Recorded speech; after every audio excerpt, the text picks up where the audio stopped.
दोस्तों आज का वीडियो बहुत ही कमाल का होने वाला है क्योंकि मैं आज बात करने वाला हूँ कि पृथ्वी का निर्माण कैसे हुआ और इस पर जीवन की शुरुआत कैसे हुई। जब कुछ भी नहीं था, कल्पना कीजिए, आज से अरबों वर्ष पहले न पृथ्वी थी, न सूर्य था, न तारे थे, न जीवन था और न ही मृत्यु थी, न समय का कोई अर्थ था, न दिशा का कोई अस्तित्व। फिर एक क्षण आया जिसे विज्ञान कहता है बिग बैंग मीन्स महाविस्फोट। ये विस्फोट किसी बम की तरह नहीं था, बल्कि समय, स्थान, ऊर्जा और पदार्थ का जन्म था। यहीं से ब्रह्मांड फैलने लगता है।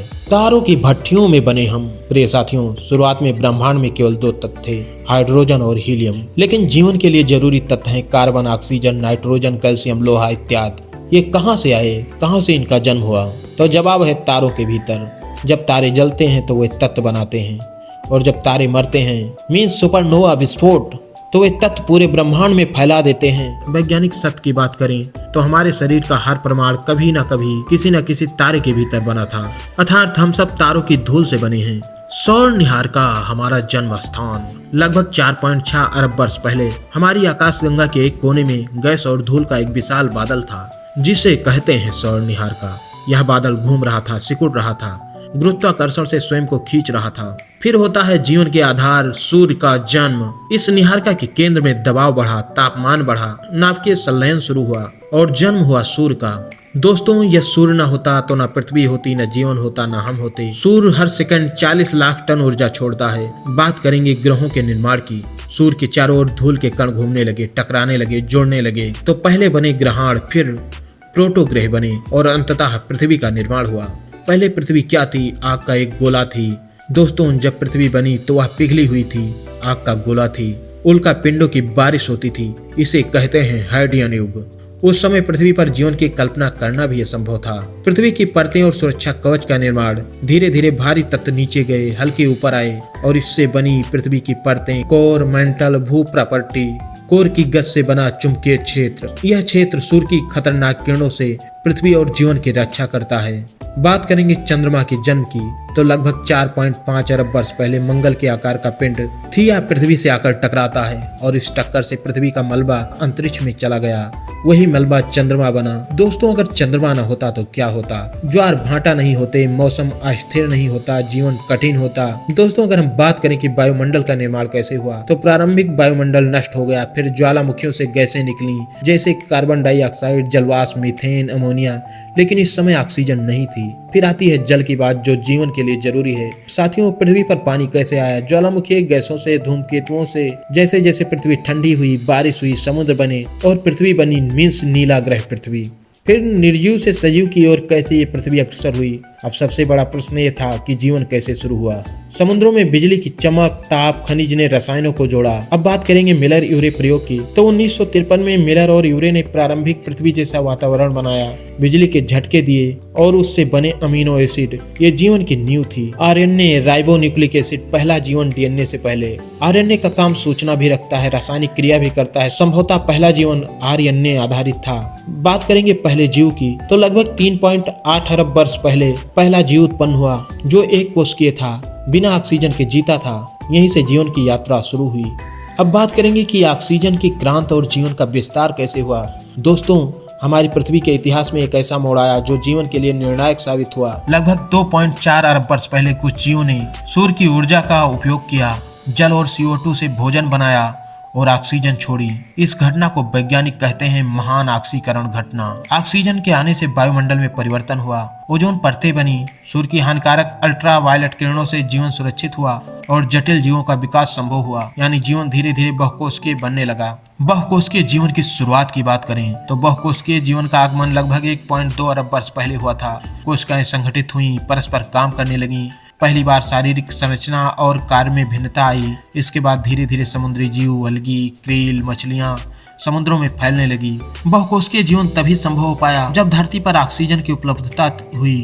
कैम्ब्रियन विस्फोट मीन्स जीवन का विस्फोट। लगभग 5.5 करोड़ वर्ष पहले पृथ्वी पर हुआ कैम्ब्रियन विस्फोट। यह एक अद्भुत घटना थी। समुद्र में जीवन ने तेजी से विविधता पाई। पहली बार बने सरीसृप, झिंझी, कीट, प्राचीन मछलियां।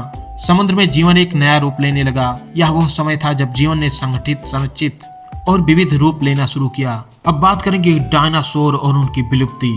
अब हम पृथ्वी के इतिहास में उस अध्याय में प्रवेश करते हैं जहां जीवन ने अपने सबसे विशाल, सबसे शक्तिशाली और सबसे रहस्यमय रूप को धारण किया। लगभग 23 करोड़ वर्ष पहले पृथ्वी पर एक ऐसे जीव समूह का उदय हुआ जिसने आने वाले 16 करोड़ वर्षों तक धरती, आकाश और जल तीनों पर राज किया। ये थे डायनासोर। उनकी विशाल काया, असीम शक्ति और अद्भुत विविधता आज भी मानव कल्पना को रोमांच से भर देती है। कुछ डायनासोर पहाड़ों जितने बड़े थे तो कुछ पक्षियों जितने हल्के, कुछ शाकाहारी थे तो कुछ इतने खतरनाक कि पूरा पारिस्थितिकी तंत्र उनसे कांपता था। साथियों, लेकिन प्रकृति का नियम अटल है, कोई भी साम्राज्य सदा नहीं रहता। लगभग 6 करोड़ 60 लाख वर्ष पहले अंतरिक्ष से आया एक विशाल उल्कापिंड आज के मैक्सिको क्षेत्र चिकसलुम में टकराया और उसके टक्कर से सूर्य का प्रकाश वर्षों तक ढक गया। पृथ्वी का तापमान बदल गया, भोजन श्रृंखला टूट गई और परिणाम स्वरूप डायनासोरों के युग का अंत हुआ। यह घटना हमें एक गहरा संदेश देती है, जीवन शक्तिशाली हो सकता है लेकिन अस्थायी नहीं। परिवर्तन ही प्रकृति का सबसे बड़ा नियम है। इसके बाद हुआ पौधों और वनस्पतियों का उदय। डायनासोर के बाद पौधों का उदय हुआ। स्थलीय जीवन के लिए ऑक्सीजन और भोजन की व्यवस्था हुई। वनों ने स्थलीय जीवों को आश्रय दिया। धरती हरित और जीवनदायिनी बनी। इसके बाद हुआ स्तनधारी और पक्षियों का विकास। छोटे स्तनधारी दिखाई दिए, धीरे धीरे उनका आकार बढ़ा। पक्षियों ने आकाश में जगह बनाई। मांसाहारी और शाकाहारी जीवन ने संतुलन स्थापित किया। और इसके बाद होता है मानव का उदय। प्यारे दोस्तों, लगभग 3 लाख वर्ष पहले अफ्रीका में प्रकट होता है होमो सेपियंस। ये मानव बुद्धिमान था। उसने आग का उपयोग किया, औजार बनाए, भाषा और संस्कृति विकसित की। मानव ने पृथ्वी पर सिर्फ जीवन नहीं बल्कि संस्कृति और चेतना का आगमन किया। दोस्तों, आधुनिक मानव केवल 0.004% समय के लिए पृथ्वी पर है, लेकिन उसने दुनिया में गहरी छाप छोड़ी है। इसके बाद होता है मानव चेतना और ज्ञान की खोज। दोस्तों, मानव ने सवाल करना शुरू किया, हम कौन हैं? उसने आकाश की ओर देखा, तारे, सूर्य, चंद्रमा। उसने पृथ्वी का अध्ययन किया, सागर, पर्वत, जंगल।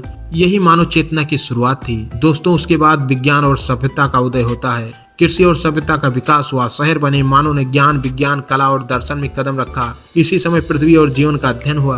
विज्ञान ने हमें बताया कि हम तारों की धूल से बने हैं। जीवन लगभग 3.8 अरब वर्ष पुराना है। पृथ्वी एक जीवित ग्रह है। अब बात करने वाले हैं पृथ्वी के भविष्य की। तो प्रिय साथियों, पृथ्वी ने करोड़ों वर्षों में जीवन को अपनाया। मानव ने इसे तेजी से बदल दिया। प्रदूषण, जलवायु परिवर्तन और संसाधनों का अत्यधिक उपयोग यह संकेत है कि हमें अपने पृथ्वी को संरक्षित करना होगा। जीवन अस्थायी है, लेकिन यदि हम जिम्मेदारी लें तो भविष्य सुरक्षित है। साथियों, अंत में यही कहना चाहूंगा कि पृथ्वी का निर्माण केवल धूल और गैस का खेल नहीं था। यह एक जीवंत कथा है। शून्य से शुरुआत, आग और पानी से संघर्ष, जीवन का जन्म, विकास और चेतना।